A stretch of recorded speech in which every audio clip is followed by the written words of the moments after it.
வணக்கம். இன்னைக்கு நாம பார்க்க போற விஷயம் ரொம்ப ரொம்ப முக்கியமானது.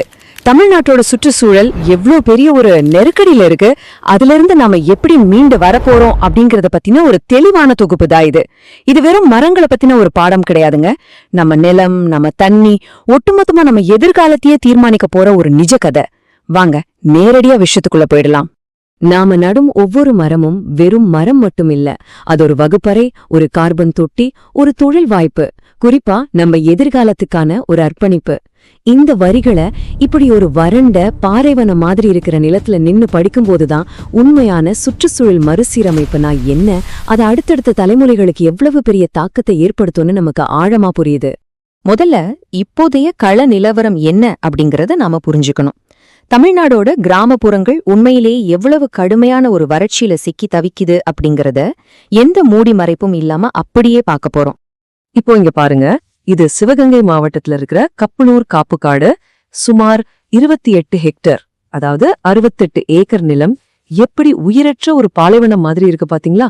இங்க மரங்களோட நிழலே கிடையாது, மேல்மண் முழுசா அரிக்கப்பட்டுடுச்சு. நம்ம ஊரு பூர்வீக தாவரங்கள் ஒண்ணு கூட இங்க இல்ல. நல்லா கவனிங்க, இது இயற்கையா நடந்த ஒரு வீழ்ச்சி கிடையாது, நாமளா தேடிக்கிட்ட ஒரு அழிவு. ஒரு அறிவியல் பார்வையில இது எவ்வளவு ஆபத்துன்னு நான் சொல்றேன். இங்க மரங்களோட நிழலே இல்லாததால கோடை காலத்துல வெறும் மண்ணோட உஷ்ணம் 55 டிகிரி செல்சியஸ தொடுது. கொஞ்சம் யோசிச்சு பாருங்க, 55 டிகிரி. இது நம்ப முடியாத அளவுக்கு மிக மோசமான ஒரு வெப்பநிலை. இந்த சுட்டரிக்கிற சூட்ல இயற்கையா ஒரு விதம் முளைச்சு அது மரமா வளரும் நினைக்கிறது அறிவியல் படி சுத்தமா சாத்தியமே இல்லாத ஒரு விஷயம். இதெல்லாம் வெறும் எண்கள் மட்டும் இல்லங்க, இதுக்கு பின்னால நிறைய விவசாயிகளோட கண்ணீர் இருக்கு. மதுரையில விவசாயம் செஞ்சுட்டு இருந்த விவசாயிகளோட கிணறுகள் எல்லாம் இன்னைக்கு முழுசா வறண்டு போயிடுச்சு. சிவகங்கையில ஒரு காலத்துல வெறும் 100 அடியில தண்ணீர் எடுத்த ஒரு விவசாயி இன்னைக்கு 400 அடிக்கு போர் போட்டு ஒரு சொட்டு தண்ணி வராததால மனசொடைஞ்சு தன் நிலத்தையே அப்படியே போட்டுட்டு வெளியூர் போற நிலைமை வந்திருக்கு. தண்ணி இல்லைன்னா விவசாயம் எப்படி நடக்கும்? சரி, இந்த மாபெரும் அழிவுக்கு யார் காரணம்? ஒரு முதன்மை எதிரி இருக்கான், அவன்தான் சீமை கருவேலம். தயவு செஞ்சு இத வெறும் ஒரு களைச்செடின்னு நினைச்சிடாதீங்க. இது ஒரு மிக மோசமான ஊடுருவி அழிக்கிற ஒரு அந்நிய செடி. இந்த சீமை கருவேலத்தோட அமைப்பு எப்படிப்பட்டதுன்னு பாத்தீங்கன்னா, அது ஒரு செடி மாதிரி செயல்படல, மாறா ஒரு உயிரியல் ஆயுதம் மாதிரி தான் செயல்படுது. நிலத்தடி நிலம் அப்படியே உறிஞ்சு குடிக்கிறதுக்காக இதோட ஆணிவேர் சுமார் 30 மீட்டர் ஆழம் வரைக்கும் போகுது. அது மட்டுமா, சுத்தி இருக்கிற நம்ம ஊரு தேசி மரங்களை அழிக்கிறதுக்காக மண்ணுல ஒருவித நச்சுத்தன்மைய கக்குது. ஒரு வருஷத்துக்கு சுமார் 20,000 விதைகளை உருவாக்குது. கடுமையான வறட்சி, நெருப்புன்னு எது வந்தாலும் அதை தாங்கி வளரக்கூடிய அசுரபலம் இதுக்கு இருக்கு. ஒட்டுமொத்தமா சொல்லணும்னா தமிழ்நாட்டோட நிலத்தடி நீரை அழிக்க வந்த ஒரு அரக்கன்தான் இந்த சீமை கருவேலம். இப்போ தேசிய பசுமை தீர்ப்பாயம் சொல்லக்கூடிய ஒரு முக்கியமான அறிவியல் தர்க்கத்தை நம்ம புரிஞ்சுக்கணும். அது ரொம்ப சுவாரஸ்யமானது. சீமை கருவேல மரத்தை சும்மா மேலாப்ல வெட்டி விடுறது ரொம்பவே தப்பான ஒரு விஷயம். ஏன் தெரியுமா? நீங்க ஒரு மரத்தை வெட்டின உடனே அதோட உயிரியல் பாதுகாப்பு முறை தூண்டப்பட்டு அந்த வெட்டின இடத்துல இருந்து உடனடியா 15 புது கிளைகள் முளைச்சு இன்னும் ஆக்ரோசமா வளர ஆரம்பிக்கும். அப்போ என்னதான் தீர்வு? இந்த மரத்தை வேரோட பிடுங்கி எரிஞ்சிட்டு அந்த இடத்துல உடனடியா நம்ம தேசி மரங்களை நட்டு வளர்க்கணும். அப்போதான் அந்த இடத்த மறுபடியும் இந்த கருவேலம் ஆக்கிரமிக்க முடியாது. இவ்ளோ பெரிய அழிவின் விளிம்புல நின்னுட்டு இருக்கிற நமக்கு இப்போ ஒரு மிகப்பெரிய நம்பிக்கை ஒளியா வந்திருக்கு கிரீன் கேம்பஸ் லிவிங் ஃபாரஸ்ட் திட்டம். ஆமாங்க, ஒரு வறண்ட உயிரற்ற நிலத்துல இருந்து துடிப்பான பசுமையான ஒரு புது அத்தியாயத்தை நோக்கி நாம இப்போ நகரப்போறோம். நம்ம கதையோட உண்மையான ஹீரோக்களை நான் உங்களுக்கு அறிமுகப்படுத்துறேன்.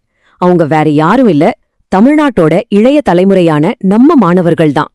கப்பலூர் காட்ட மறுபடியும் உயிர்ப்பிக்க மாணவர்கள் முன்னெடுத்து நடத்துற இந்த மாபெரும் திட்டத்துல ஒவ்வொரு மாணவரும் ஒரு பசுமை தூதுவரா மாறுறாங்க. இது சும்மா பேச்சுக்கு சொல்றதில்ல, நிஜமாவே நடக்குது. இது எப்படி இவ்வளவு சரியா வேலை செய்யுதுன்னு பாருங்க.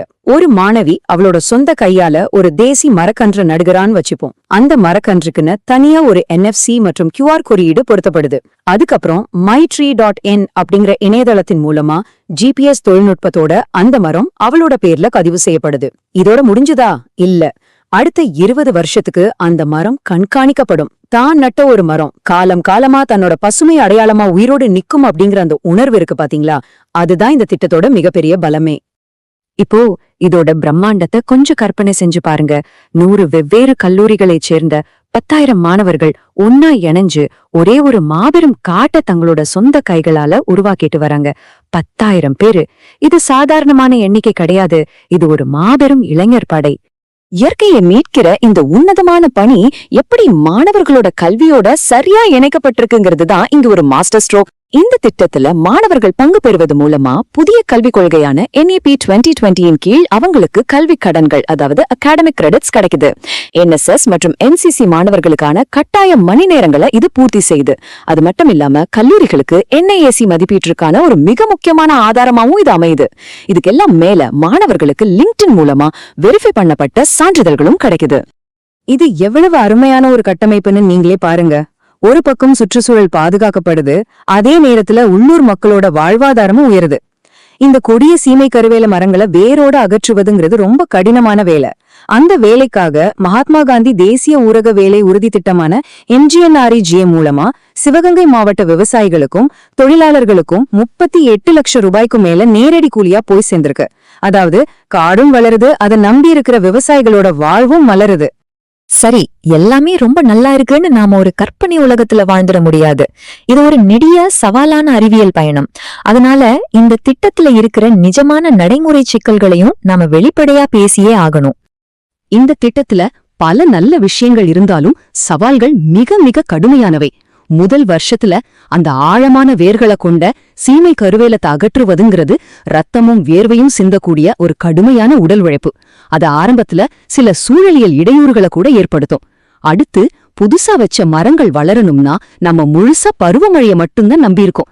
மழை பொய்த்து போச்சுன்னா அது மிகப்பெரிய ஆபத்து.